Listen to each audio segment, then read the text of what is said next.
O William já falou disso, nós estamos trabalhando a série Lembrança e Esperança e estamos então na segunda semana e eu quero recuperar um pouquinho. Ei, falhou não? Foi só a minha impressão? Falhou?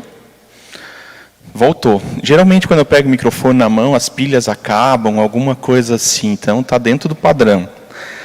A gente está na segunda semana e eu quero recapitular um pouquinho e talvez, para quem não acompanhou na semana passada, situar um pouquinho onde o livro de Jeremias se encontra. A série, as 4 semanas, estão dentro do que o profeta Jeremias escreveu, falou. E se você não começou a leitura de Jeremias ainda, gaste essas próximas semanas lendo aquilo que Jeremias escreveu. Jeremias é riquíssimo no que diz respeito a coisas para a nossa vida. Ele está tratando de questões práticas do povo de Deus. E nós, como povo de Deus, não podemos deixar de ouvir aquilo que ele falou e, de repente, à luz do que ele falou, avaliar a nossa própria vida. Jeremias capítulo 8, então, se vocês já quiserem deixar aberto, é de onde sai o nosso assunto de hoje. Jeremias é profeta, chamado mais ou menos no ano 620 antes de Cristo. Ele tem uma tarefa muito clara dada por Deus, isso aparece no capítulo 1, Deus diz para ele, eu te escolhi. E Jeremias diz, não posso, sou muito jovem, talvez ainda no horizonte, na mente dele está isso, poxa vida, esse povo está vivendo pecados tão absurdos, agora eu vou botar a minha vida em risco por causa disso. E Deus diz, não te preocupa, eu vou colocar as minhas palavras na tua boca. E ele começa o seu trabalho, e ele profetiza, ele atua como profeta por mais ou menos 40 anos. E nesses 40 anos em que ele viveu, pouca coisa se fez diferente. Tudo aquilo que ele via lá nos 20 anos dele, ainda na sua velhice, continuava acontecendo. Ele é profeta durante o reinado de Josias, capítulo 1, e o William também falou disso semana passada. Todos os reis de Israel, apenas 2, a Bíblia fala que fizeram a vontade de Deus. Um deles é Josias, que começa uma reforma religiosa, assim que ele assume como rei. Jeremias está no 13º ano de Josias. Isso quer dizer que a reforma que o rei talvez possa ter feito lá, no 2º, no 3º ano em que ele é rei desse povo, um lapso aí de 13 a 10 anos, já não aparece mais entre o povo. Ele traz a lei de volta, o livro da lei é lido, eles tiram os ídolos do templo, mas agora as coisas já voltaram à rotina de antes. Jeremias vem então com uma palavra dura, dizendo, é hora de vocês voltarem para Deus. Capítulo 8, então, que nós queremos ler alguns versículos. O povo está numa situação tal, a sociedade em que eles vivem, a época em que eles vivem, o pecado é algo tão comum, que no capítulo 7, por exemplo, Deus diz para Jeremias, 7,16, Jeremias, não interceda mais por este povo, não faça orações por eles, não explique a lei, não fala mais sobre mim, para esse povo. Ei, de novo falhou? Não fala mais das minhas coisas para esse povo. Vocês conseguem imaginar esse cenário onde Deus desistiu de todo mundo? Vocês conseguem imaginar um cenário onde de repente Deus tenha desistido de vocês? Se a gente olha para o Novo Testamento e para o ministério de Jesus, Jesus vai acolhendo, Jesus vai trazendo para si todo tipo de pessoas. Traz os publicanos, que eram os cobradores de impostos, traz mulheres pegas em adultério, traz para perto, porque ele não rejeita pessoas, ele não gosta do pecado delas e vai tratar disso. Mas agora Deus está dizendo para Jeremias, chega, não fala mais a meu respeito para esse povo, não pede mais por eles em oração diante de mim. Desisti deles. Capítulo 8, versículo 4. Quando uma pessoa cai, não volta a se levantar. Quando descobre que está no caminho errado, não dá meia volta. Porque este povo de Jerusalém continua em seu caminho e se recusa a voltar. Apegam-se firmemente às suas mentiras e não querem retornar. Escuto suas conversas e não ouço uma só palavra verdadeira. Acaso alguém está arrependido da sua maldade? Alguém diz: que coisa terrível eu fiz?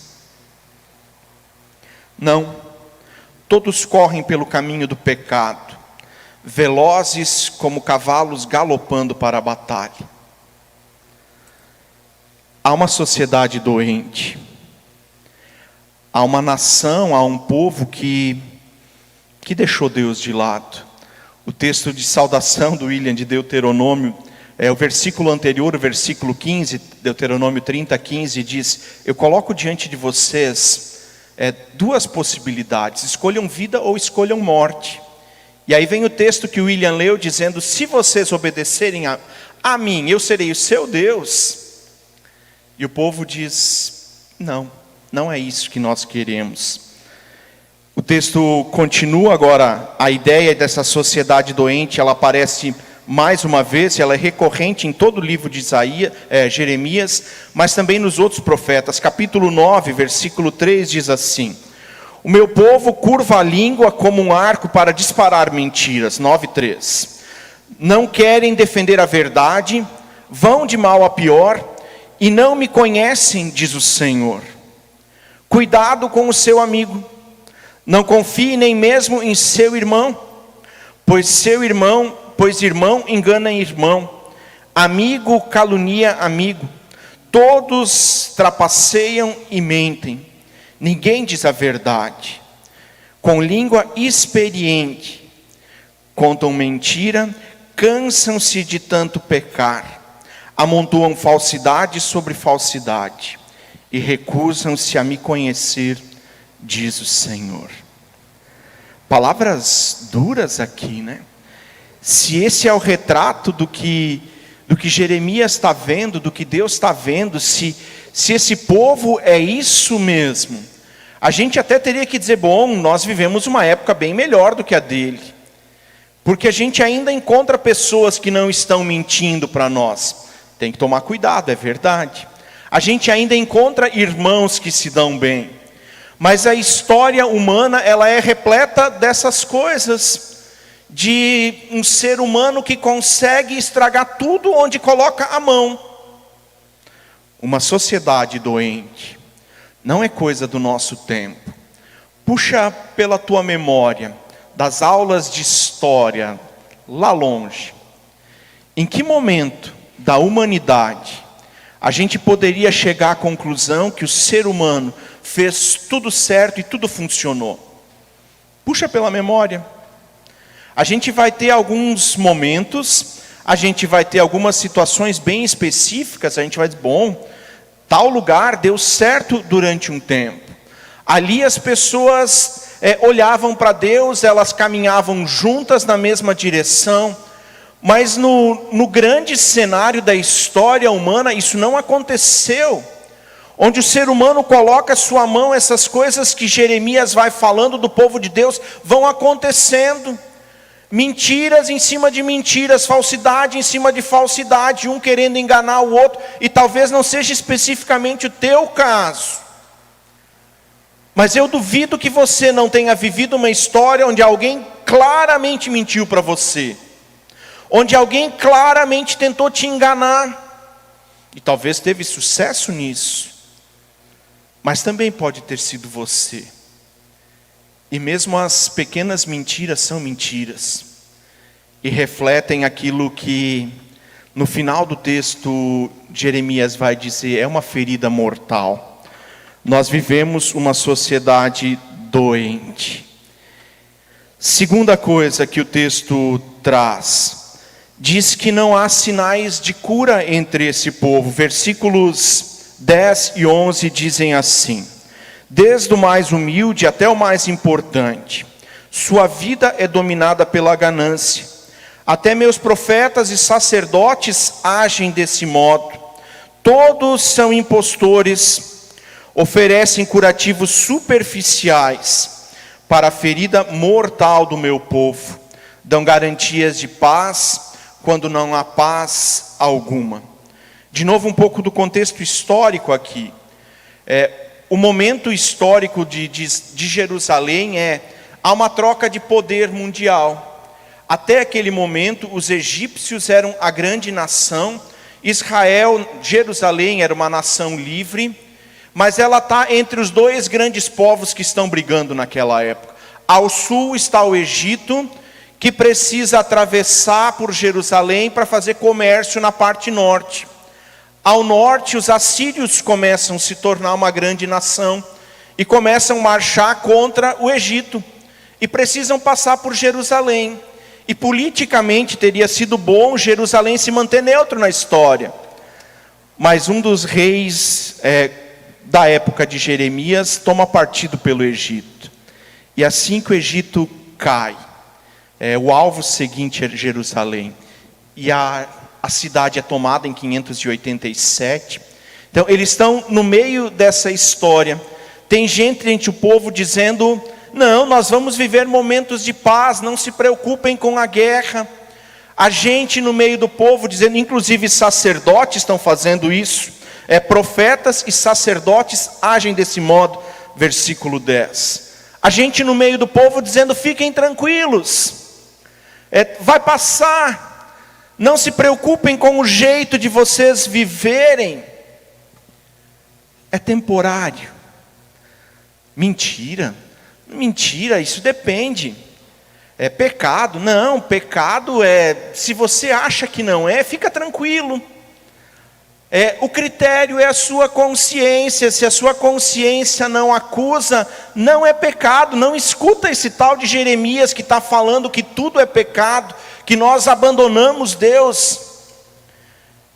E há pessoas no meio do povo então dizendo: fiquem tranquilos, não há sinais de cura. Um pouquinho antes, um texto que a gente não leu, diz assim: somos sábios, pois temos a lei do Senhor. E a sequência do versículo os seus mestres distorcem a lei escrevendo mentiras. Se vocês são tão bons com isso, Jeremias poderia ter dito, se vocês são tão hábeis em interpretar a lei, se não há nada para apontar de errado na vida de vocês, por que isso não está dando certo? Não há sinais de cura. Algumas vezes a cura ela não acontece porque o tratamento foi errado. E a gente vai falar um pouquinho mais disso. Capítulo 6 diz exatamente a mesma coisa desses dois últimos versículos que eu li. Desde o mais humilde até o mais importante. Todos tratam essa ferida com um tratamento superficial. É como se Jeremias agora dissesse para eles: há uma fratura exposta, e vocês estão tratando ela com um band-aidzinho. O Heitor tinha 5 para 6 anos, ele quebrou o braço na escola. Uma fratura feia. Eu estava no escritório aqui, o pessoal da escola ligou falando do que tinha acontecido. Queriam chamar a ambulância para levar ele para a ambulância. Como eu estava aqui, eu peguei e levei ele para o hospital. O braço dele, que é reto, tinha uma fratura aqui. E o braço descia, ele fazia isso aqui, descia, ficava um pedaço quebrado e voltava. E deslocou os dois ossos. O médico que atendeu a gente no hospital disse: olha, tem grande chance de ter que fazer cirurgia para botar esse osso de volta. Porque do jeito que ele quebrou, botar ele de volta vai ser complicado. Mas ele conseguiu, botou de volta, não precisou fazer cirurgia. Mas quando a gente tem filhos e às vezes eles se machucam, a gente só chama eles para perto, passa a mão na cabeça, diz: já vai passar. Minha mãe cantava uma musiquinha que eu não vou cantar aqui porque eu não canto bem, mas era Haila Haila Katsetrik. Quer traduzir aí, William? O William e o Horst estão rindo. Deixa assim, procura a tradução no Google Tradutor. Não é perigoso, só não é muito bonito. E parece que às vezes a gente só chama para perto, passa a mão na cabeça e diz, vai passar. E se é um arranhãozinho superficial que aconteceu por uma queda, talvez nem precise aplicação de outra coisa. Mas quando é uma fratura, não adianta só passar a mão na cabeça e dizer vai ficar bom. Precisa de uma intervenção nessa ferida que é grave. Provavelmente não levaria à morte um braço quebrado. Mas há outras coisas na nossa vida que são graves e a gente fica fazendo de conta que basta chamar para perto, passar a mão na cabeça e dizer, coitadinho, já vai passar. E não vai passar enquanto a gente não tratar o que aconteceu. Não é aleatório que exatamente as mesmas palavras aparecem no capítulo 6, versículos 13 e 14, e no 8, versículos 10 e 11. Na Bíblia, quando uma palavra se repete, ou quando uma sequência de frases se repete com tanta veemência em situações distintas, aqui há um intervalo de alguns dias entre um texto e outro. Não é aleatório, não é por acaso, é Deus querendo dizer de uma maneira muito clara alguma coisa. É Deus sendo enfático com o seu povo, dizendo, eu falei uma vez e estou falando a segunda, e depois disso vem o juízo. Não há sinais de cura entre o meu povo. Vocês se dizem sábios, vocês dizem que podem fazer, mas quando eu olho para vocês, a confusão é a mesma. E a confusão é a mesma porque desde o início de tudo, o ser humano escolheu morte em vez de escolher vida. Escolheu desobedecer a Deus. E a ferida mortal se estabelece no nosso coração. E por mais que a gente tente, por mais que a gente lute, enquanto isso não for transformado, enquanto essa ferida mortal não for sarada, nada do que venha depois, nada do que seja feito por nós seres humanos, consegue fazer algo bom disso. Tratam a ferida de maneira superficial. O povo se contentava com alguns poucos curativos, porque fazer uma intervenção, fazer uma cirurgia, mudar hábitos para que haja cura é difícil. Faz uns 10 anos, um pouquinho mais talvez, um final de ano quando eu ainda era jovem, a gente jogou futebol um sábado inteiro e depois disso à noite tinha churrasco. E geralmente quando tem churrasco eu estou junto, sou eu que estou assando. E isso é porque o privilégio do assador é escolher as melhores partes, né? O pessoal ainda não sabia disso, eu não asso porque eu gosto. Eu asso porque eu prefiro as melhores carnes. Futebol o dia todo, churrasco de noite, eu volto para casa, um dedão do pé começa a latejar. E eu digo, poxa vida, agora ainda vou me quebrar um dedo final do ano. Tentei dormir e cada vez que eu virava, encostava aquele dedo no colchão, era um pulo de dor. Até que de madrugada a Graziela dá com o cotovelo nas minhas costelas e diz, vai para o médico. Puro carinho dela, porque ela podia ter levantado, dito, vou te levar no pronto-socorro. Deveria ser assim. Aquele cotovelo nas minhas costelas e agora eu tinha 2 problemas. E eu levanto, vou para o pronto-socorro e chego lá, o plantonista me atende, ele olha para a minha cara, olha para o meu dedo, ele só encosta as costas da mão no dedo e diz, isso é gota. E eu disse para ele, impossível. Eu sou pastor e gota só dá em pessoas velhas e que bebem demais. Ele disse, é gota. Eu disse, não pode, eu sou pastor, não pode ser gota. E ele me deu alguns analgésicos, prescreveu isso e me mandou embora. Segundo, terceiro dia com o uso dos analgésicos não tinha mais dor e eu deixei isso assim. Até que uns 3 meses depois vem a segunda crise. Fui no médico, agora sabendo o que era. E ele diz, bom, tem que fazer esse exame de sangue, tem que fazer isso, provavelmente é por essa razão. E prescreve um tratamento para cuidar. A gota acontece pelo ácido úrico muito alto, que acontece normalmente por ingestão de proteína em excesso. Bom, isso todo gaúcho então deveria ter, porque se é ingestão de proteína em excesso. No meu caso, eu continuo controlando o ácido úrico. Tomo medicação já há um pouquinho mais de 10 anos para isso. Porque se ela chegar acima de 7, dá uma crise de gota. Enquanto ela fica abaixo disso, eu vivo uma vida perfeitamente normal. Os remédios eu estou tomando. Tirar a carne da dieta, como ele receitou, isso já é mais difícil. Tem 2 coisas nessa história. Uma vez é o cuidado superficial que foi dado. E às vezes quando nós temos dor, o analgésico resolve naquele momento, ele tira a dor.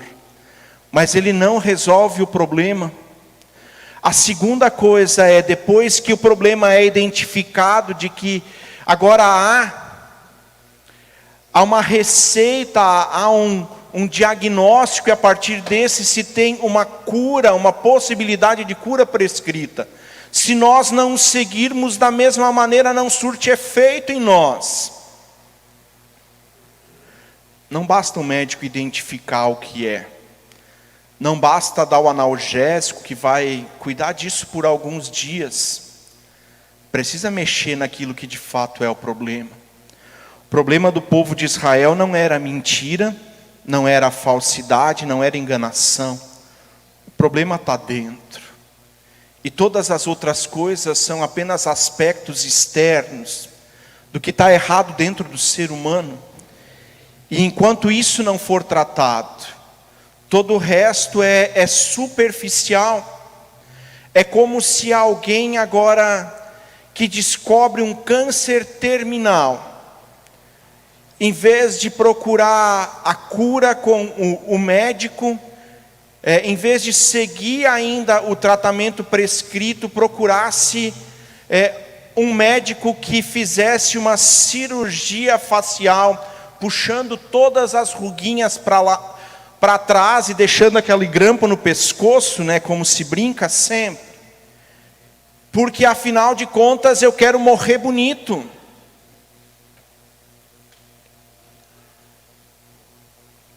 Ou a gente trata o que de fato está nos matando,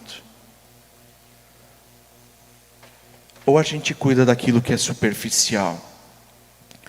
A história do povo de Israel continua. Jeremias fala por 40 anos, não é ouvido. E em 587, então Nabucodonosor com os babilônicos invadem a cidade. De Jerusalém, 2/3 da população são mortos à espada ou de fome. 1/3 da população sobrevive no meio daquelas ruínas, é levado uma parte para a Babilônia, onde, por exemplo, Daniel é um dos que está preso lá, ou foge para o Egito. 2/3 morre aí, como consequência imediata do pecado de uma nação. Os que permanecem vivos parece que tomam uma decisão contrária a isso. No capítulo 42 de Jeremias, o povo se reúne com ele. A cidade já tinha sido destruída, e o povo se reúne com ele e diz: ore ao seu Deus em nosso favor. Não era o Deus deles. Ore ao seu Deus em nosso favor. Ezequiel, que é desse mesmo período, Ezequiel está no exílio da Babilônia. Profeta Ezequiel, ele é um pouco mais novo que Jeremias.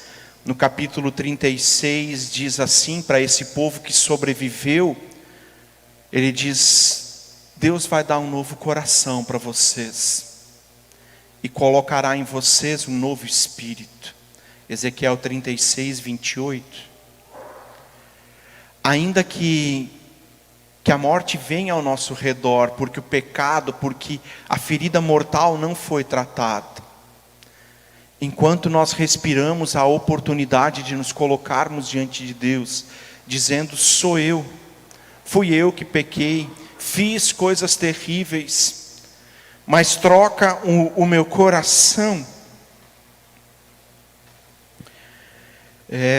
O remédio pode falhar, o médico pode dar um diagnóstico errado, e ainda que ele faça isso certo, ainda que o médico identifique, ainda que haja um tratamento prescrito, não necessariamente a cura acontece, e nós sabemos disso, porque nós temos perdas, pessoas que nós amamos morrem. Pode que alguma coisa nesse processo de médico, remédio, não chegue à cura.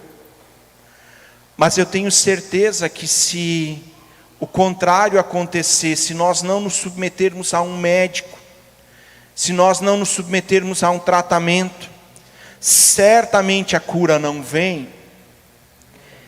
E agora eu não estou falando das nossas coisas corriqueiras, eu estou falando da nossa alma. Nós fomos criados por Deus para sermos eternos e vivermos com Ele. E o pecado nos impõe a morte, e no final de tudo Deus vai separar ovelhas dos cabritos, vai separar joio do trigo. A ferida mortal. Jesus, quando vem, começa a escolher discípulos. Os 3 evangelhos, Mateus, Marcos e Lucas, relatam isso. E um dos primeiros que ele chama é o próprio Mateus. E ele chama Mateus, que é um publicano, é um cobrador de impostos, para os judeus é o pecador, o pecado mais grave que pode ter é esse. E ele chama Mateus e o burburinho começa, dizendo: esse que vem dizer que é filho de Deus, agora está se misturando com pecadores por aí.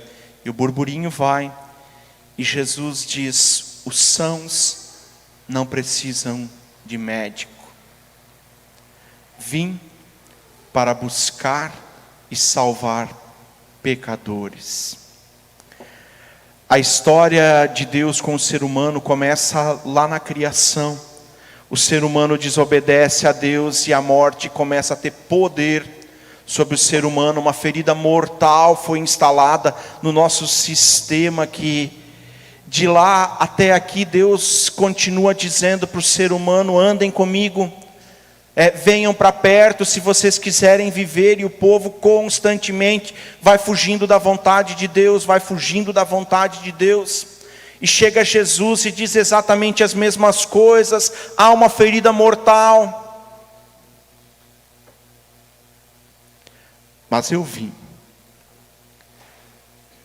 como médico, como remédio, como cura. Todas as outras coisas que você pode tentar, todos os outros conselhos que alguém pode te dar, são curativozinho, são um band-aid, são alguém passando a mão na sua cabeça e cantando uma musiquinha para te animar. Jesus é médico, é remédio, é cura para a ferida mortal do ser humano. O que você faz com isso? Responda ao chamado dele para seguir, responda ao chamado dele para andar com ele. Depois disso, vem a hora de cuidar dos nossos lábios mentirosos, do nosso coração enganoso e todas as outras coisas. Jesus é médico, remédio e cura. Amém? William?